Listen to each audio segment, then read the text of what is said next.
I feel like in our day and age, in our generation, so many people, which is awesome, they believe in God, they believe in Jesus, they go to church, then it's like they either get words or through reading their Bible or through community or through people, whatever, one way or another. They're told something or they desire something. They want to see a blessing. They want to do something. And I feel like they hold on to that so much, like it's going to happen because of this. And so that's enough for them. Okay. So I think they put their hope on God, which that's not bad. I'm not saying that's bad. But then they just leave it there. And we've talked about this before, like faith without action is dead. Right. Okay. But I think the religion and just this belief in something is enough for them to just stay there. And because maybe religion doesn't get them to that frustrated point that we talked about, it kind of keeps them there in this hopeful state. And so they kind of use it as a lazy hack, not having to do much work because it's coming, it's coming, it's coming. That faith itself without the actions will still produce the blessing that they're hoping for. Yeah. Okay. I think that's what. Would you agree? Yeah, I think there's a good amount of people like that.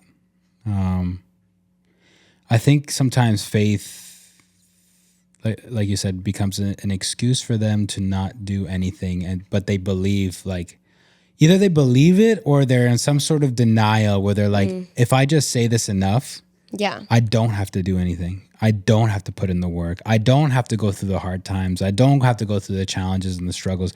I don't have to go through the character formation. I just can sit here and wait. And those are usually the people that start to complain when it's been some time and they don't see it. Yeah. And then I'm going to connect this with my social media, actually. Go for it. Because one of my mottos for my social media, Better Every Mile, is you get what you put in. That's good. Okay? And so the people that are sitting there praying and saying, maybe they're not intentionally saying it, but they're like, faith is enough. Praying is enough. Fasting is enough. I don't have to do anything. I don't have to go through hard times. What I'm doing right now is enough. I'm expecting the blessing. I would then challenge them, what are you doing? And they would say, well, I'm praying and I'm fasting. And I would say, okay, well, let's go to the Bible. What does the Bible say? What are all these examples? Where do you see where somebody prayed for something and they did absolutely nothing for it? And then I would say, you get what you put in. Whatever it is that you put in, that's what you're going to get. If you're not putting any actions in, I'm sorry, don't expect any actions to come back. If you're just using faith as an excuse to not do anything, I'm sorry, you're not going to get anything. First it goes, put yourself into action. Once you start putting yourself into action, then it's about the quality of the action. What is it that you're doing? Is it maximizing your actions? Is it maximizing your effort being put in?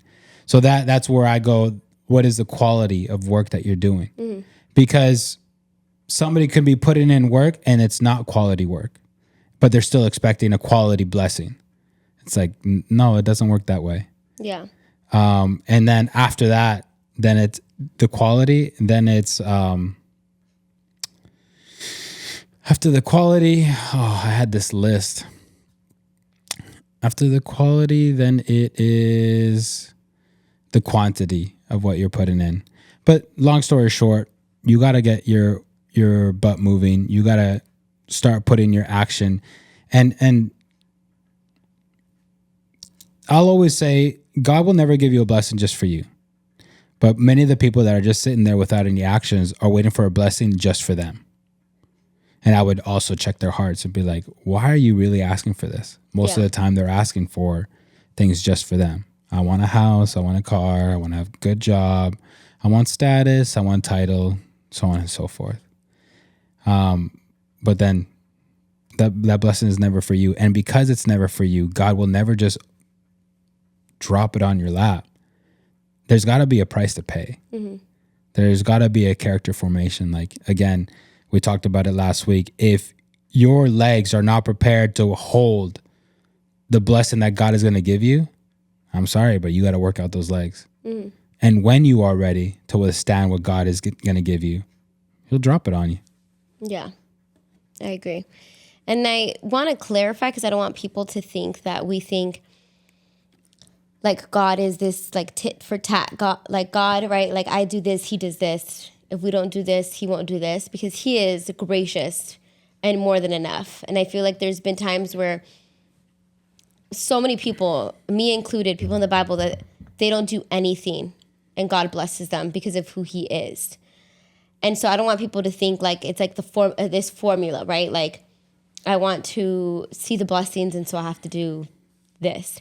I do think that God requires holiness and self-control, and how you said define like the action, right? You do action, and how you said like some people, well, there could be many things, right? We talked about it in the waiting season, how that waiting season, we might get it, we might not, but how it's never wasted. And I think there can be times where, I don't want to say people waste their prayers, because that like talking to God is never a waste. But I wonder if sometimes it's like a phone call where it's like we call our family member and we're just ranting and ranting and ranting just to get it off our chest, but we're not hearing their heart. And so we don't get to know them, right? And so I feel like with God, like I wonder if so many of us, and I'm like talking to myself too, like we go to God and say like, God, I want this, praying and fasting, how you said, right? Like all these things that Christians do. And we're not asking Him like, God, what do you have for me? Or how, like, show me the roadmap, like guide me the step. Like what's the first step that I need to take? Like what's like, like to be intentional of, okay, what is it? Instead of just like hoping. And again, we're just giving it like ranting, offloading to God. And I think He also requires holiness. And so maybe in that moment, we don't know exactly what it looks like, right?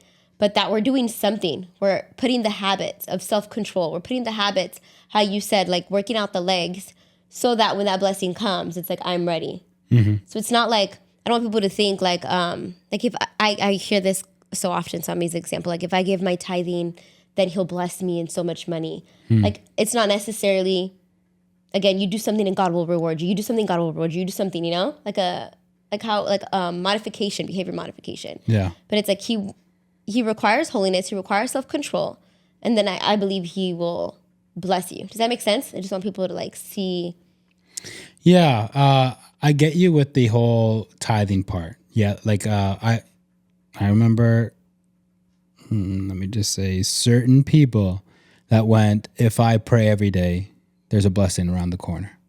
Or if I pray and fast, the blessing is going to be even bigger. Or if I tithe a certain amount. Like, I mean, we live in the 21st century, so, and we live in the age of social media, so I'm sure everyone has seen it. And everyone, like, makes faces at it now. But, like, the preachers that go, like, who's faithful enough to give, like, $1,000? And do I hear $10,000? Like An auction. Like an auction, yeah. And just like, oh, like, if you give 10, your blessing will be bigger. Like, no, it doesn't work that way. But I do believe, like, because you said that there isn't, like, a formula. And I think that there is a formula. Not that, like, the only thing that is not, let's say, formulated is timing. Because the timing is God's. So, but I believe that there is a formula, which is like the fruit of the Spirit. So all those characteristics, like you being humble and humble to surrender, which means, God, whatever it is that your plan is, I'm here for it. Yeah.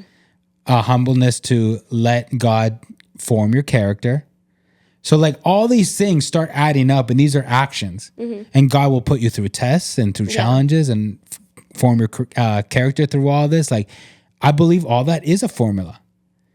And but the only thing that like you have zero control of is like Not because you do more of these things will you get the blessing even faster or like a bigger blessing, whatever. Like whatever God is going to give you, he had already planned for you.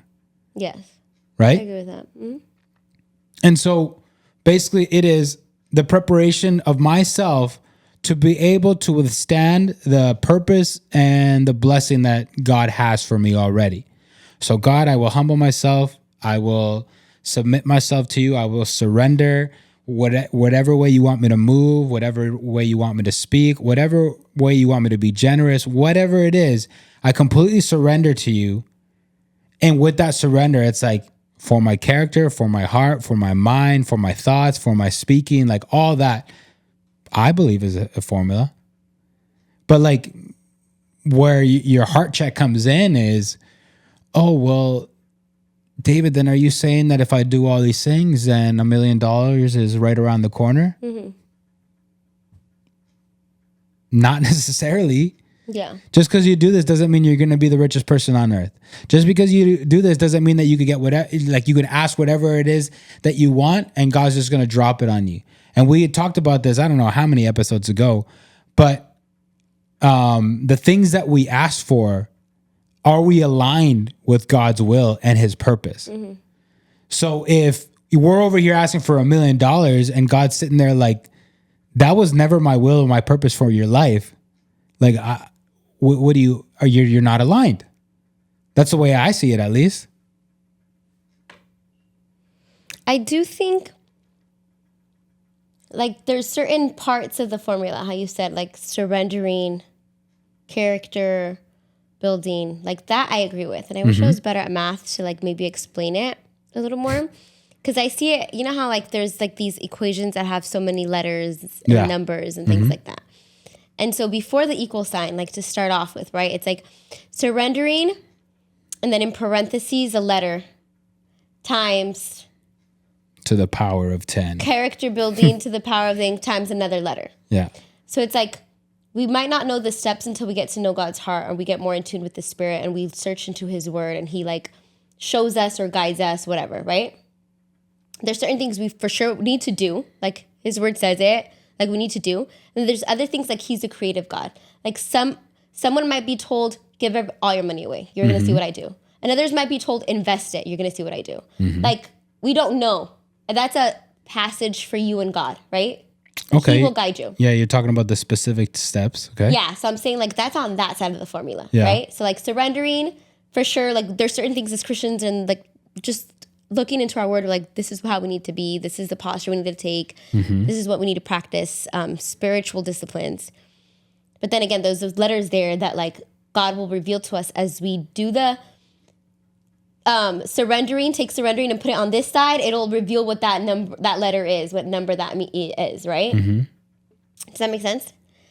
But on the other side, equals, I feel like we don't know what that is until we discover. Yeah. The equals, I mean, that's where we go into everybody has a unique purpose. Yeah. Has a unique. I can say like, I want my equals to be like this huge influencer, whatever. And it's like, he might, God forbid, but this might be like a freak accident. And then let's say you want it to be health.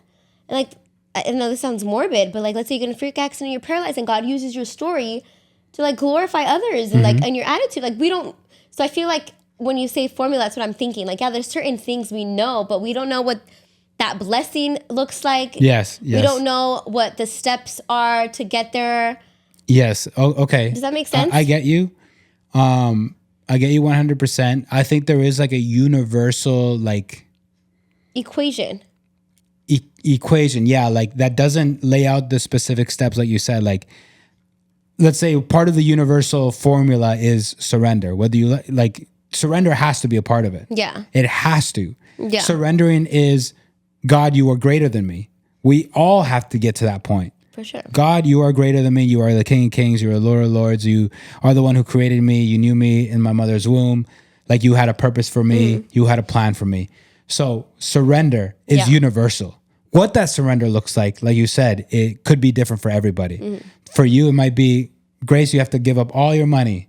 For me, it might be, I have to invest it. Or for me, it might be, I don't know, open up a business to give people a job, or it might be Quit your job. quit my job, or it might be take a humongous leap of faith to open a business. Like, let's say like let's say me and you only have like $100,000, and God's like, I want you to take that leap of faith, use that $100,000 to open up this business. And we're like, that's like, you're leaving us no cushion. You're like, that's surrender. That's a test of your character. That's a test of your faith. Like, there is a universal like formula, but like you said, the specific steps for everybody may look different. That's what I meant. Yeah. And let's leave it at the math equation for analogy's sake, because we already brought it up. Because this isn't where I was going, but I'm like, okay, it could work. I feel like solving that is something we need to do. Whether, again, we solve it in God's presence, whether he gives us like hints or guides us or reveals it himself. But like, the point is, it needs to be solved, right? Would you agree? Solved as in like fulfill our, like, figure out the blessing, like do the steps to get closer to God's purpose in our life. And the steps will be revealed through our surrender and humility and connection with God. So God will be like, hey, I want you to do this. Is that what you're saying? No, what I'm saying is like, okay, that's already in the equation. Okay. Right? That's what's needed. And I'm trying to, maybe this isn't going to sound good, but I'm trying to say like solving problems. I never liked math, just straight out. Yeah, I could tell. I'm just joking. Algebra actually wasn't that bad at. It was like the shapes ones that would confuse me, like trigonometry, geometry, all this stuff. But I liked equations because it's like whatever you do on one side, you do on the other side. And then as you go, okay, it kind of reveals itself. Follow this equation, whatever. The steps, right? But the thing is, it takes work to solve an equation. You have to get scratch paper and try it and scribble, not be afraid to fail, and try again, seek God, which is the mastermind, right? Like the textbook, like, God, you're the author. How do you want me to solve this? Like, go back to the drawing board. Like, it's going to take, especially if you're not a math person like me, it's going to take maybe not one time, not two times, like until you get it. And you're like, God, I understand now. What's this next process? And maybe it's multiple equations in your life. I don't know, right? But I feel like some people, again, using religion or church or this like, I'm going to put faith in like air quotes because, again, it's faith without action. It's kind of like starting it or like looking at it and saying like, oh, I want to solve it. And then, oh, but I'm not good at math. But I know like it's going to work out, right? And it's like people, I've heard this term like, God knows my heart. Like, I'm not good at math. And I want to try it. Like, maybe you attempted once and it's like, oh, he knows my heart though. Like, he knows I want to. And they're just waiting for it to like get solved. And it's like, God already did the textbook. Like, he wrote in the textbook. He handed you the textbook. You didn't even have to buy the textbook. And he's just like, you're not willing to study for me? Like, you're not willing to sweat a little bit and like try again and fail? Yeah, or the people that go, God knows that I'm not good at this, so why would he ask me to do it? Yeah. Like, Oh, that drives me handle. Up the wall. Like, because those are the people that, like, you know, I mean, those are the people that grew up with the parents that gave them everything. And so they're like, oh, well, I've never tried that, so I'm not going to try it. Yeah. Because I don't think I'm good at it because I've never done it. Or yeah, they just label themselves. And we talked about the power of labels. Like, if you say, I'm not good at math, you're going in there, you're not even thinking a way to solve this. You just already said, this is impossible for me. You literally have said that. And I want you guys to know, if this is you, if you have been one of the people that go, I am not good at this, or I believe I'm not good at this. Like, you have the people that like, I'm not a reader, or I'm not a public speaker. I'm not whatever, XYZ, whatever it is. I am not this. You've already identified yourself as that. And then you go, well, yeah, God would never ask me to do this. Yeah. Well, guess what? Yes, he would. Because if you look at the life of Moses, how much did Moses wrestle with God at the beginning when he's like, I want you to do this? He's like, but God. And then God was like, no, but I want you, but God, and he just excuse after excuse. And look at Moses. Yeah. God might be calling you to be a Moses, to do something that you're not comfortable with, to do something that you feel like you're not good at. Mm. And Moses like fought back, and then he was like, fine, I'll give you Aaron to help you out. Yeah. Like, if God's calling you to something, even if you don't feel like you're good at it, that's part of the equation. Yeah. Like, to solve it is now up to you, especially if God clearly is like, this is what I want you to do. Yeah. And I hope like our conversation, it's never, and any of our conversations, it's never meant to shame anyone. Because I think like many of the times, the reason why we talk about this is because we identify, like we've been there, we've done that. Mm-hmm. And so this, if you feel like, wow, this is like they're talking to me or I identify as that, or whatever, like it's not shame. It's, okay, cool. This is powerful that you can identify it and you can take accountability, and it's like, how do we get better? Because I've labeled and put myself there so many times. Like I almost did with the diastasis recti. Like I can never be a runner. I can never be like, I can never reach the epitome of my health. And so I do think though that equation, like how that math thing, I do think it's important. And I wonder, do you think the church purposely, I don't think it's purpose, but like, why is it that this generation like coddles themselves, like puts a blanket on religion and it's like, I'm going to be okay, and doesn't want to break a sweat? Because nowadays everybody thinks that the gospel is all about them. And I mean, you see it with the songs that are sang. You see it with the preachings that are preached. It's all about us. And we lose focus on, your life is not about you, homegirl. It's not about you, homeboy. It's not. Yeah. We are here with a kingdom purpose. We are here to be a blessing to the kingdom. We are here to be blessing to people. We are here to put in work. Yeah. It's plain and simple. We are not here to live a luxurious life. That is not the purpose of your life. Like if you're sitting there busting butt, like I'm trying to make CEO, I'm trying to make this $100,000, I'm trying to make this $1 million, I'm trying to get this Ferrari, like I'm sorry, that's not part of your purpose. Yeah. And yes, yesterday I was in the, shout out to Archie, a Bible study hub, but Pastor Chris was giving a class on like the church history, right? And then I've been teaching in 7th grade, you talk about like religion is a huge key in history. So we talk about world religions, but specifically in 7th grade Christianity towards the end of the year. And it's crazy because like the church goes through how we say like the pendulum swings. And so in the beginning, it's like a lot of persecution. Like you knew who were the true Christians because they were saying, I'm Christian, knowing that their life was going to be put at risk, knowing they were going to be ridiculed. Like they know this isn't going to prosper me in any way here on earth. Like my family's not going to be blessed by it. Like they might lose a father, a mother. And so it was like so much persecution. And I'm sure like so many people are praying like, God, may this stop or whatever, right? Like the persecution of the Christians. And so it comes to time where it is and it's normalized.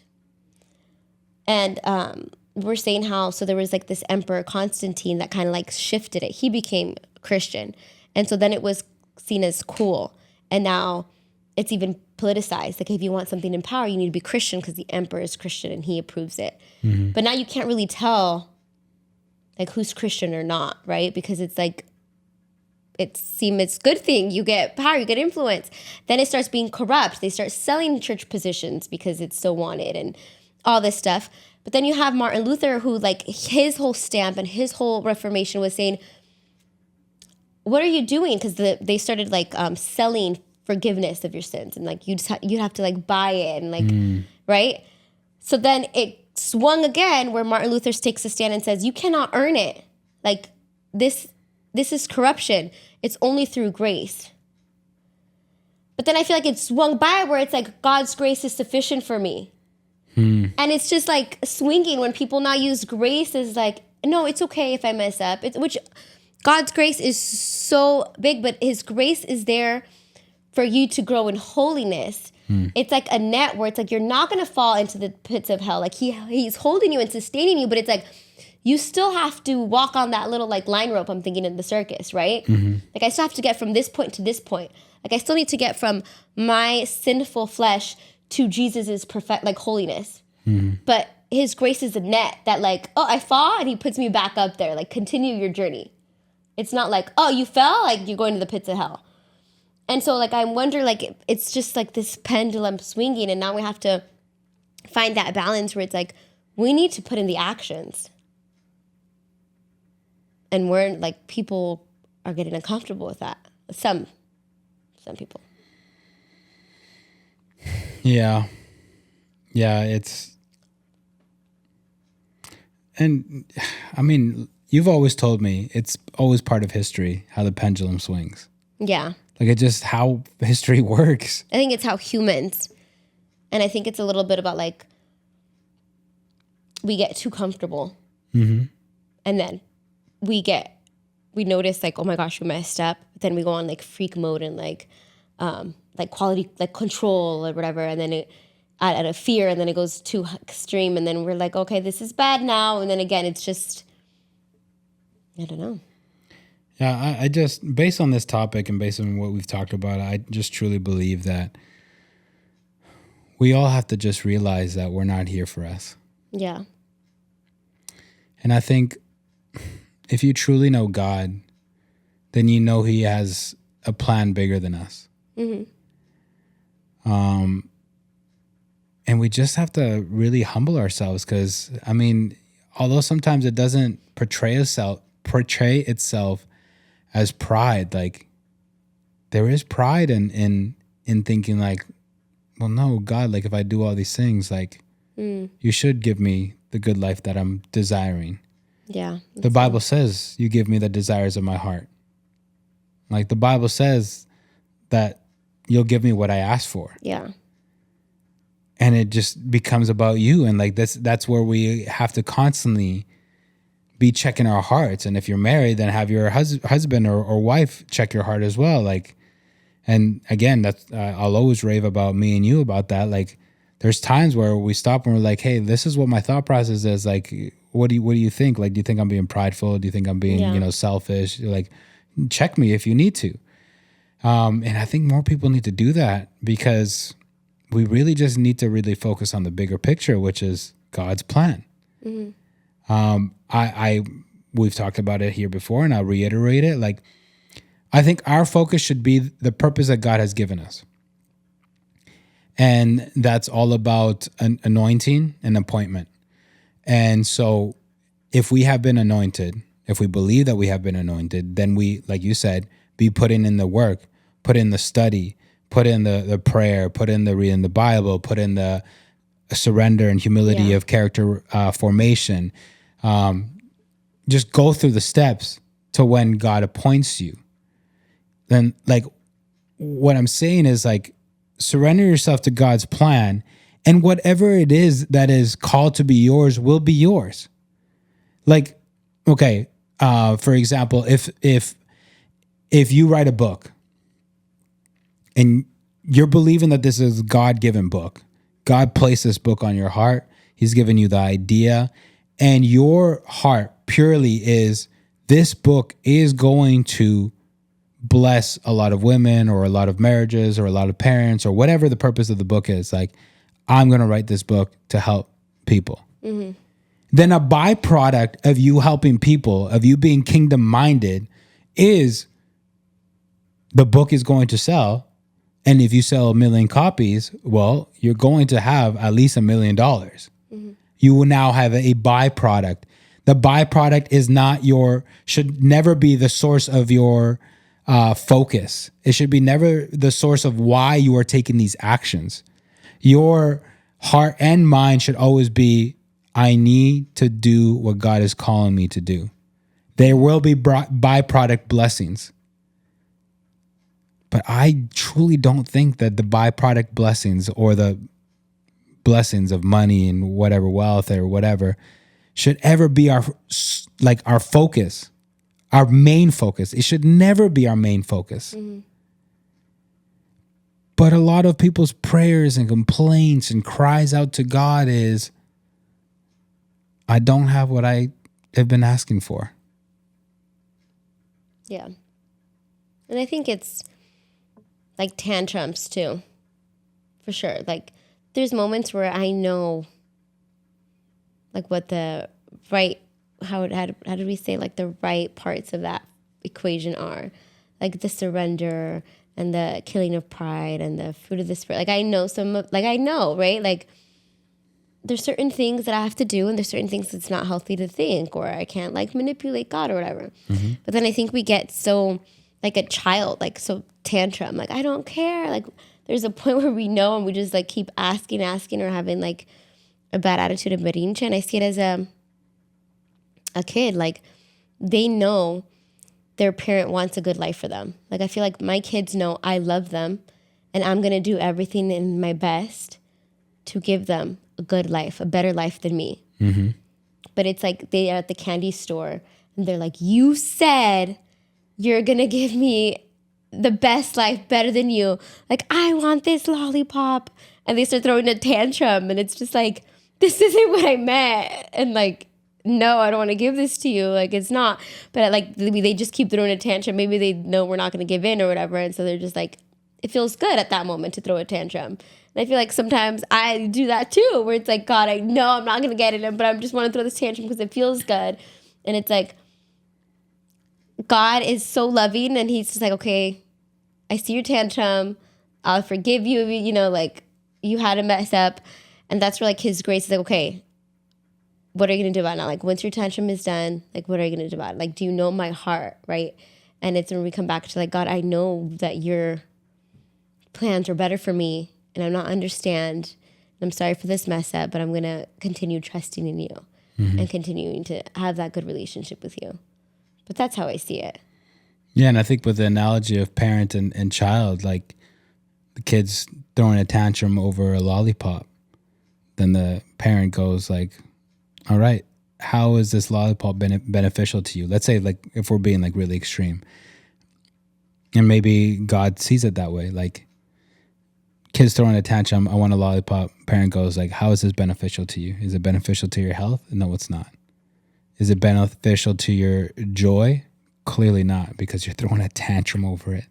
And then you get a sugar high, and then you might think you're happy for a little bit, and then you'll crash and be like, I thought you said this was going to fix your problems. Exactly. And so when we are throwing our tantrums, when we are crying out and saying, God, why haven't you done this? I've been waiting for so long. Like maybe God is sitting there asking you, like, how is this beneficial to you?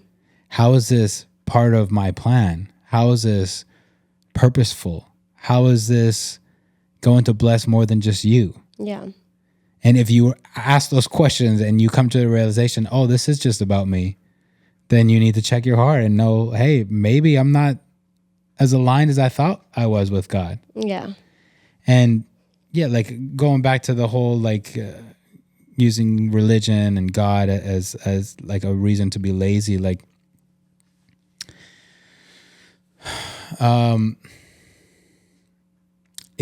it's sad that people will sit there and just throw those tantrums and have those moments, and they're using God as a tool. When you use God as a tool, you degrade who he really is. And that's not cool. Like, as much as, like, okay, going back to the analogy of a father and son, like, in that scenario where let's say a son is crying over a lollipop, I want it. I mean, we've been there before, to be transparent and vulnerable. Like, we've been there before. Like, I'm not going to give you this. Fine, then you're not my dad. Fine, then I'm not going to talk to you. Like, yeah, it as a parent, it hurts. Like, you know, they're a kid, right? Like, so you give them that grace, but it hurts. Yeah, we hurt the Father's heart. And just imagine, like when we do that exact same thing to God, like, God, I've been like asking for this for so long. You haven't given me this. And God's sitting there like, I am not a tool. I just want you to be aligned with my purpose, with my will. If you could only see, if you could only just for a second surrender and be humble enough to just open up your eyes. Like, I want to open up your eyes. And that should probably be a prayer for a lot of us. God, open up my eyes to your purpose, to your vision, to your mission, to what you have for me. Like, because to use God as a tool, which is, how we're kind of portraying that some people are using him, like, oh, well, I could do whatever I want. I have grace. That's a tool. Oh, well, I can sit here all day long and just ask for my blessing, and I better get it because I'm praying about it and I have tons of faith for it. A tool. Well, not even a tool. Like I wonder if they're like, oh, this is enough, because it's a lazy hack, like how I introduced it. That it's similar to going to the gym, getting a tour of the place, having your personal trainer saying, okay, this is the reps you're going to need to do. And like, they do it, the list for you. They're like, thank you. And then you leave and you're like, oh, I'm going to be healthy. And then it's like, did you do any of that? Like, did you stay? Are you continuing? But like, people going to church on Sunday, maybe even reading their Bible, but not applying it. It's like the same thing. If I were to go to my physical therapist and they're telling me, okay, cool, you're here. And like, I'm not bagging on church because I think it's so important, but it's like you see your physical therapist once a week and they're like, here are the exercises, you need to do it. And then you go home, you don't do it, you keep going. They're going to keep seeing you because you're paying them. Like, you're boosting their ego. You're another person that they're like, oh, a soul we saved. So they're happy to see you, but your life isn't changed because you're not doing none of the application of the beautiful preachings that pastors are giving, the word. Like, they cannot, maybe they can force you for a little bit to open your mouth and like spoon feed you, but then they can't do the rest, or like chew it, swallow it. Yeah. Like, make sure you continue, if I'm not here, to eat on your own. And so, or like marriage therapy, couples therapy, you go, it feels good that session, but if you don't put any of the tools to practice, you're wasting your time. But it's a nice crutch because it's like, I feel like I'm doing something. I'm taking a step, but you're just walking into the gym. You have to sweat a little bit. It's going to be uncomfortable. You have to keep going even if people are not there. The pastor's not there. Your therapist, your counselor, your partner even. Like, if David walks out, I'm still going to do my exercise. I'm still going to do my devote. Like, you have to want it on your own. Yeah, and that's where integrity and accountability come in. Yeah. You need it.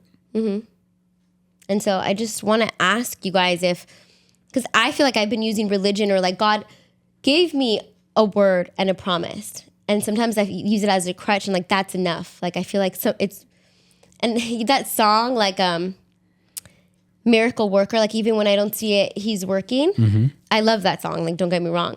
But sometimes we're like, he's working. And so we're like, oh, I don't have to do anything because he's working. And it's like, no, there's still a lot that we need to do on our end. And I mean, us singing that song, even when I don't see it, he's working. I mean, let's define work. Yeah. In that sentence, in that verse right there, like, let's define work. That doesn't mean, oh, he's working in the background and I'm chilling. Like, no, it could also mean he's working in you. Yeah. If you allow him to work in you. He's working in your situation. If you allow him to work in your situation. He's working by helping you get stronger and get better and so on and so forth. Like, he's not just working in the background like, all right, no, you go enjoy the football game. I'm just going to be here in the kitchen cooking. Yeah. That's good. But again, usually the topics, at least that I bring up, it's like, because I've been there. I'm currently there. Like, I feel like I never want you guys to think like, oh, we have it all together and like it's like we're judging or shaming. It's like, no, we're in this together and our goal is to get better every single day. Mm-hmm. And so just ask yourself, like, what, it doesn't even have to be religion, right? You can take off that word and say, am I using this as a crutch? It could be therapy. You've been going to therapy, couples counseling forever, and you're not noticing change. And you're asking, am I using it as a crutch because I'm not doing that work, but it just feels good to be attending. I'm not applying it, right? It can be school. You're going to school, but you're not really learning much. You're just kind of doing the motions. But it's like, what are we using as crutches? Are we avoiding the true like sweat, difficult process? Because it's hard. To be great, it's going to take, what's your saying? You get what you put in. You get what you put in. And if you want to get a lot, you have to put in a lot. But our God is so gracious and he's so good. And so take the grace for the journey and not for stagnation. And we are always so humbled every time anyone watches. Even if we get 2 views, like 2 people took the time out of their day. And so we thank you guys because I feel like this is also accountability for us. Like we have to do it once a week. And so we have to get better. Mm-hmm. I'm proud of you and the consistency with this. And I know since you've been putting in a lot, Better Day Podcast, it's not to bless us, but I said to bless others in so many different avenues because I think it's needed. So thank you guys so much for tuning in. Like, comment, share this with someone that you think would benefit from hearing it. Let us know what you guys think. It's always a pleasure. And until next time, bye. Bye.